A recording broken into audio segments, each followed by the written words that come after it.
नमस्कार, मैं अर्चना आपका स्वागत करती हूँ हंगामा टाइम्स में। आज मैं आपको लेकर के लाल बाग में, जहाँ पे आप देख रहे होंगे महाराजा सोहेल देव राजभर की आज विजय उत्सव मनाया जा रहा है। आज हम यहाँ पूछेंगे कि आखिर इस कार्यक्रम का उद्देश्य क्या है। आइए चलते हैं और बात करते हैं। अब हमारे बीच में जुड़ रहे हैं पूर्व कैबिनेट मंत्री। पहले हम उनसे उनका पूरा परिचय जानेंगे। आपका पूरा परिचय? ओम प्रकाश राजभर, पूर्व मंत्री, विधायक, राष्ट्रीय अध्यक्ष सुहेल देव, भारतीय समाज पार्टी। इस अवसर पे क्या कहना चाहिए? देखिए, आज का वो दिन है। आज पूरे देश में राजभर महाराजा सुहेल देव जी का विजय दिवस मनाया जा रहा है। और जिस तरह भगवान राम के विजय पर दीपावली मनाई जाती है, आज से हम लोगों ने, जब हमारे लोगों को ज्ञान आया है कि जो अपने बाप को बाप नहीं कहता, दूसरे के बाप को बाप कहता है, वह कभी तरक्की नहीं कर सकता। तो आज से हमने शुरू किया, एहसास कराया। तो आज लोगों ने पूरे उत्तर प्रदेश में, कल आपको फिगर मिलेगा, पूरे उत्तर प्रदेश में दीपावली मनाई जा रही है आज महाराजा सुहेल देव जी के विषय में। लेकिन तकलीफ ये होती है कि जब हम लोग राजभर राजा महाराजा सुहेल देव जी को लेकर चलते हैं, तो जब चुनाव आता है, वोट आता है, तब सुहेल देव जी के याद आते हैं लोगों को। लेकिन जब चुनाव बीत जाता है तो याद नहीं आता है। आप यहाँ देख लीजिए, आप यहाँ देख लीजिए, अभी दिन में कई कार्यक्रम हुए हैं, किसी के जबान से राजभर शब्द नहीं निकला।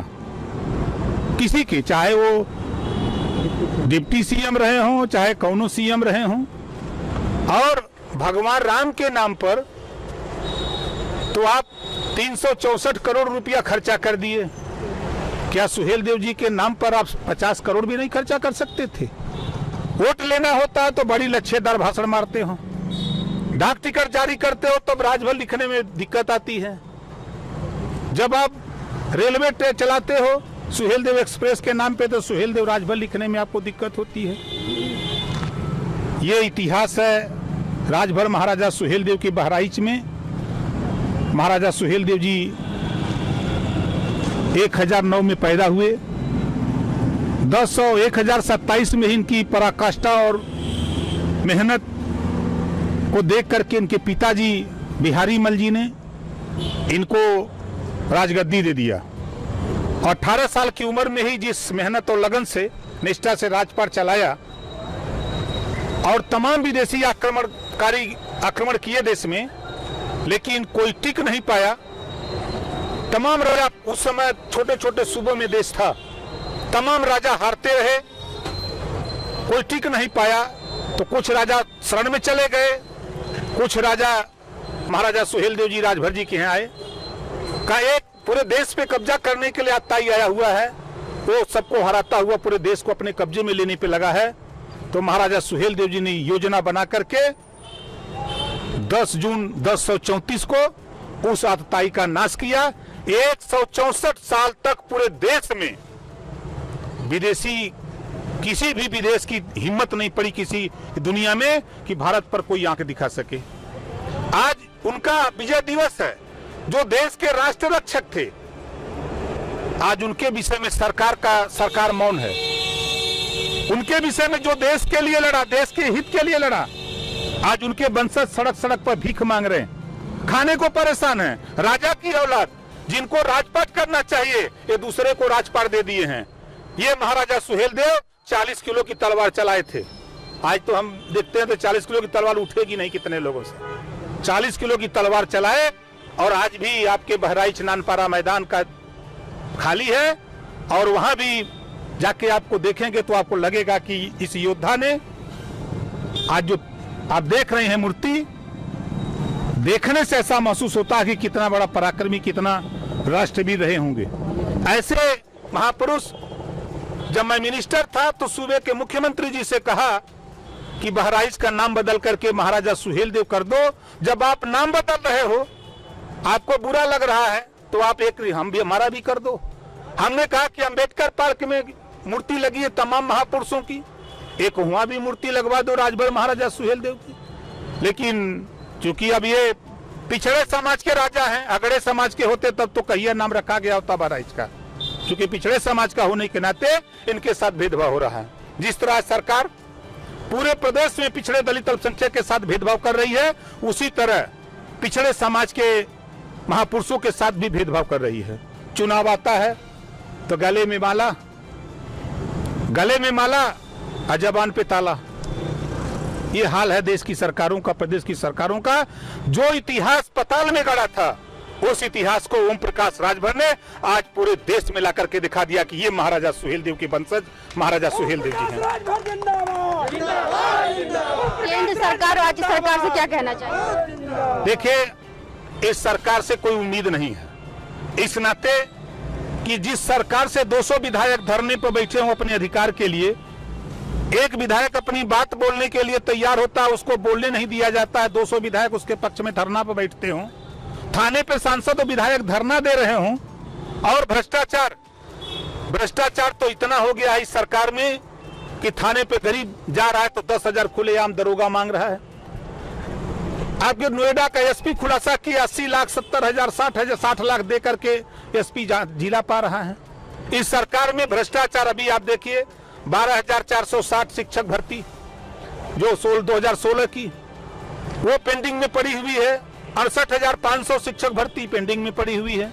अभी 69,000 का भी देखिए हाई कोर्ट ने स्टे दिया, जो उनके प्रश्न बनाने वाले लोग थे उस पे, और वहीं जो है सुप्रीम कोर्ट ने उनके कट ऑफ पे दिया है स्टे।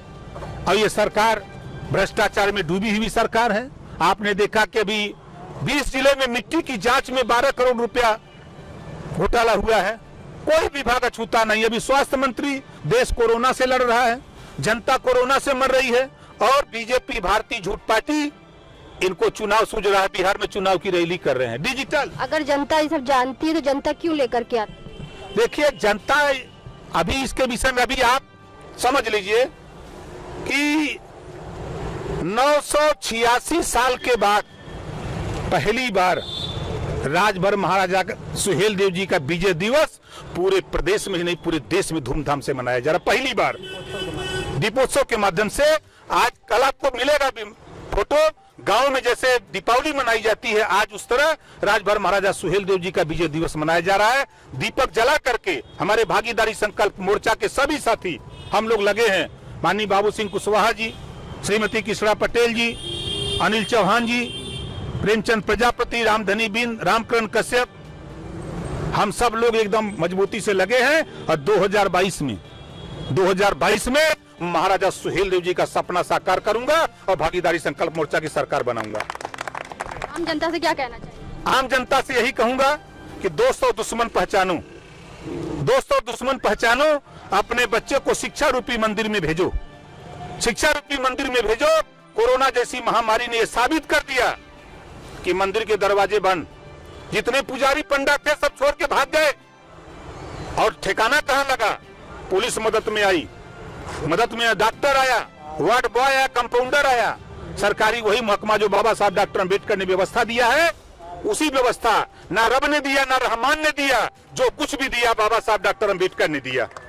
आज वही व्यवस्था के बदौलत पूरा देश कोरोना से लड़ रहा है। कोई देवी देवता भगवान सामने नहीं आया, अगर सामने आया तो डॉक्टर आया, सामने आया तो पुलिस विभाग आया, आगे आया तो अस्पताल आई। और आज आप अगर सच बात दिखा दीजिए तो इस सरकार में आपको मुकदमा लिख दिया जाएगा। बाहर सरकार, मैं तो कल डिबेट पे था, सच बात कह दीजिए तो मुकदमा लिखते हैं। अभी हम लोग गए थे प्रतापगढ़, 9 हत्याएं हुई हैं। एक पटेल का साथ जो अन्याय हुआ, जघन्य पुलिस के सामने वहां अगड़े हिंदू पिछड़े हिंदू को मार रहे थे, और मार करके घर जला दिए, भैंस जला दिए, गाय जला दिए, और मुकदमा तक नहीं लिख रहे थे। बड़ा दबावन तो किसी तरफ वो एनसीआर कर दिए हैं, उनको झुनझुना थमा दिए हैं। और ये स्थिति कि हम लोग गए थे वहां उस गरीब के दरवाजे पर, लेकिन सरकार के इशारे पर पुलिस जाने नहीं दिया। सैकड़ों पुलिस लगा दिया, सीओ इंस्पेक्टर लगा कर रोक दिया कि नहीं खबरदार। अरे हम लोग जाकर के कौन सा दूध धुआं ले लेते? एक गरीब के आंसू को, दुख को हम लोग सुनते और सुन करके उनका दुख हल्का होता। लेकिन ये सरकार जानती है कि पूरे प्रदेश में इस समय भ्रष्टाचार चरम पे है। लूट, हत्या, डकैती, छिनैती, बलात्कार। जौनपुर में नेहा निषाद की हत्या होती है और सुबह होते होते उसकी लाश जला दी जाती है। बलात्कार होता है, लाश जला दी जाती है, पुलिस को सूचना नहीं दी जाती है और गांव के कुछ चालाक लोग साक्ष्य मिटाने के लिए लाश जलवा देते हैं। और 3 लड़के उठा के ले गए, एक कम चालान करके पुलिस हाथ खाली कर लिया। बागपत में लड़की को मिट्टी का तेल डाल करके जलाया जाता है, रेप होता है, लेकिन उसके अन्याय नहीं मिलता है, अपराधी घूम रहा है। पूरे प्रदेश में जंगल राज है, भ्रष्टाचार, गुंडा राज है, कायम है। ये हम देश की जनता से यही कहूंगा कि आप अपना भला चाहते हो, अपने बच्चे को अच्छी शिक्षा चाहते हो, तो इस सरकार को पत्थर की मूर्ति लगाने के लिए 3000 करोड़ 45,000 करोड़ ये रुपया मिलता है, लेकिन निःशुल्क शिक्षा लागू करने के लिए दुनिया के तमाम देशों में गरीबों को निःशुल्क शिक्षा दी जाती है, लेकिन इस देश में शिक्षा नहीं। बाबा साहब डॉक्टर अंबेडकर ने जो बात कहा वही बात महाराजा सुहेलदेव जी ने कहा, वही बात गौतम बुद्ध जी ने कहा। बुद्ध जी ने शुरू किया कि बुद्धम शरणम गच्छामि, उसी बात को महात्मा ज्योतिबा फूले ने आगे बढ़ाया, उसी बात को महाराजा सुहेलदेव जी ने आगे बढ़ाया, उसी बात को बाबा साहब डॉक्टर अंबेडकर जी ने कहा कि शिक्षित बनो, संगठित बनो और संघर्ष करो, अपने अधिकार के लिए लड़ो। जब तेरा बेटा थाने पे सिपाही होगा, दरोगा होगा, तब तेरी बात दरोगा सुनेगा, वरना दूसरे के दरवाजे पे गिड़गिड़ाते रहोगे, तेरी आवाज कोई सुनने वाला नहीं है। हिस्सेदारी की लड़ाई लड़ो, अपने भागीदारी की लड़ाई लड़ो। इस बात को बाबा साहब डॉक्टर अंबेडकर ने कहा है, उसी रास्ते पर हम लोग महापुरुषों के रास्ते पे चल रहे हैं। प्रधानमंत्री नरेंद्र मोदी ने तो कहा है कि आत्मनिर्भर बनेगा भारत। देखिए, प्रधानमंत्री जी मन की बात करते हैं, काम की बात तो कभी किया नहीं अब तक। मन की बात करते हैं, अगर काम की बात करते हैं तो इनको समझ में आ जाएगा। तरीके से आत्मनिर्भर बनेगा भारत। देखिए, आत्मनिर्भर ये इस नाते बनेगा कि फैक्ट्रियों से छुड़ा करके पैदा लाए। एक बाप 1.5 साल के अपने बेटे को कंधे पे लिए हुए लाश थी, माँ पीछे पीछे आ रही है, पता नहीं उसको। और जब पुलिस रोकती है कि तुम लॉकडाउन में कहां जा रहे हो, तो बेचारा सिफारिश करता है, लेकिन जब वो पुलिस जिद करती है तब वो बेचारा कहता है कि मेरा बेटा मर गया है, मैं इसको लेके घर जा रहा हूं, भूख और प्यास से मर गया है। तब उसके बाद उसकी माँ को पता लगता है, जिस बाप के कंधे पे बेटे की लाश होती है उस बाप के ऊपर क्या बीतती है, इस सरकार को क्या पता जिसकी औलाद नहीं। जिसके पास औलाद नहीं उसको क्या होता है आपको पता। जिस माँ के कंधे, जिस माँ का बेटा चला गया, 80 लोग भूख प्यास से मर गए ट्रेन में, उस प्रधानमंत्री को क्या पता, उस गृह मंत्री को क्या पता। रैली कर रहे हैं बिहार में, डिजिटल रैली, वोट मांग रहे हैं। अरे वोट मांगने वाले नेता, प्रधानमंत्री जी ने बनाया है सीएम के पीएम केयर फंड, जनता हिसाब मांग रही है, भाषण दिए हो 2014 के पहले, जनता हिसाब मांग रही है, उसका पैसा दो। 144 करोड़ रुपया लगा के तूने एक रैली किया है, उतने में कम से कम 1600 ट्रेन चला करके मजदूरों को, श्रमिकों को तुम घर पहुंचा सकते थे, लेकिन तुम्हें तो वोट चाहिए गरीबों का। बोरा भरवा दूंगा, इस बार घबराओ नहीं। बिहार में सबसे पहले बिहार तुझे नेस्तनाबूद करूंगा, बंगाल करूंगा, उसके बाद यूपी से बर्बाद करके तुझे दिल्ली से 7 समुद्र पार फेंक करके तब ओम प्रकाश राजभर मानेगा। सुहेलदेव जी का सपना साकार करके दिखाऊंगा। आप अपना पूरा परिचय इस अवसर पे क्या कहना चाहेंगे, अपने परिचय के साथ बताइए। परिचय तो मेरा बाबू सिंह कुशवाहा नाम है मेरा, और आज महाराजा सुहेलदेव जी का विजय दिवस है। आज हम लोगों ने भागीदारी संकल्प मोर्चा के माध्यम से पूरे प्रदेश में और जो देश में जहाँ जहाँ हमारे कार्यकर्ता हैं, हम लोगों ने सबसे अपील की है कि सब लोग इस विजय दिवस को, सब लोग दिवाली की तरह अपने अपने घरों में दीपक जला के, मोमबत्ती जला करके पूरे हर्ष उल्लास के साथ मनाएं। तो जहाँ एक तरफ उत्तर प्रदेश में या प्रदेश के बाहर जहाँ राजभर समाज मना रहा है, वहीं पर बड़े पैमाने पर जो पिछड़े तबके के लोग हैं, वीकर सेक्शन के लोग हैं, वो महाराजा सुहेलदेव महाराज की विजय दिवस को पूरे हर्षोल्लास के साथ मना रहे हैं। और आज इस मौके में मैं अपने सभी भागीदारी संकल्प मोर्चा के साथियों से कहना चाहता हूं कि महाराजा सुहेलदेव जी के जीवन से हमें प्रेरणा लेकर के, कुछ सीख लेकर के हमें उनके बताए हुए रास्ते पर चलना चाहिए, और जो हमारा खोया हुआ सम्मान है, राजपाट है, उससे प्राप्त करके अपना हक अधिकार लेने का काम करना चाहिए। मैं पवन कुमार राजभर, अध्यक्ष राजभर एकता कल्याण समिति, उत्तर प्रदेश, लखनऊ। तो ये विजय उत्सव मनाया जा रहा है, इसका प्रमुख उद्देश्य क्या है? विजय दिवस हम लोग अपने आराध्य महाराजा सुहेलदेव राजभर जी के उत्सव मनाते हैं। महाराजा सुहेलदेव राजभर ऐसे महापुरुष थे, ऐसे महान राजा थे कि जो हिंदू देवी देवताओं की रक्षा की, हिंदू धर्म की रक्षा की। सैयद सलार मसूद गाजी जो विदेशी आक्रांता था, वो 5 लाख सेना लेकर के भारत पर आक्रमण किया, सोमनाथ मंदिर को लूटा, बनारस के मंदिर को लूटा, अयोध्या के मंदिर को तोड़ा, जो कि राम जन्मभूमि आज विवादित मंदिर है, वो उसको भी तोड़ा था। महाराजा सुहेलदेव राजभर जी ने उसको निर्माण कराया था। उसके बाद वो बाराबंकी की तरफ बढ़ा। बाराबंकी में महाराजा सुहेलदेव के भाई भुराय देव जी रहते थे, वहीं पे उनकी बहन आई हुई थी माँ अम्बे देवी जी का अपहरण कर लिया और चैलेंज किया कि आप हमसे लड़ाई करिए, अन्यथा अम्बे जी का शादी हमसे करिए। महाराजा सुहेलदेव जी को ये बर्दाश्त नहीं हुआ, उन्होंने इस चैलेंज स्वीकार किया और 10-20 राजाओं को मिल करके उसका सामना किए। और चित्तौड़ा के झील में महाराजा सुहेलदेव राजभर की सेना और सैयद सलार मसूद गाजी की सेना में घोर संग्राम हुआ, जिसमें हिंदू सैनिकों ने मुस्लिम सैनिकों को गाजर मूली की तरह काट के रख दिया। अब बड़ा दुर्भाग्य है, जहां वो मारा गया, जहां सुहेलदेव ने मार के फेंका था, आज वहां उनकी मजार बनी हुई है। हमारे देश की ये विडंबना है, इतने महान योद्धा, महापुरुष, महान रक्षक, इनके समय में मातृशक्तियों का बहुत प्रचलन था, बहुत सुरक्षा थी और इनके राज्य में घरों में दरवाजे नहीं लगते थे, सब सुखी थे। लेकिन आज जितनी भी सरकारें बनी, इनको उपेक्षित किया है। आज हमारा राजभर समाज कभी गौरवशाली रहा है, कभी शासन सत्ता किया है, लेकिन आज जितनी सरकारें बनी राजभर समाज को नहीं दे रहे हैं। हम अपने महापुरुष के सम्मान में अपने माताओं बहनों को धन्यवाद देते हैं, हमारा पूरा समाज धन्यवाद देता है कि जो हमारी माँ बहनें ऐसे राजभरों के बेटे को पैदा की, जो 1000 वर्ष बाद भी अपना बुलंद कर रहे हैं, राजभर एकता जिंदाबाद, महाराजा सुहेलदेव राजभर जिंदाबाद। ऐसे इतिहासकार आए, ऐसे साहित्यकार आए, उनकी लेखनी नहीं चली। ऐसे गद्दारों को मर जाना चाहिए, जिन्होंने इस महापुरुष के नाम पे ना तो इतिहास उजागर किया, ना तो एक विश्वविद्यालय का नामकरण कराया, ना एक हवाई जहाज स्टेशन का नामकरण कराया, और आज ये उपेक्षित हैं। बहुत लोग हिंदू सरकार कहते हैं, हिंदू की क्या सरकार है, हिंदू राजा था। ये सुहेलदेव राजभर हिंदू की रक्षा किए, हिंदू देवी देवताओं की रक्षा किए, आज ये उपेक्षित हैं। तो ये उत्सव आप लोग कब से मना रहे हैं, कितने साल हो गए?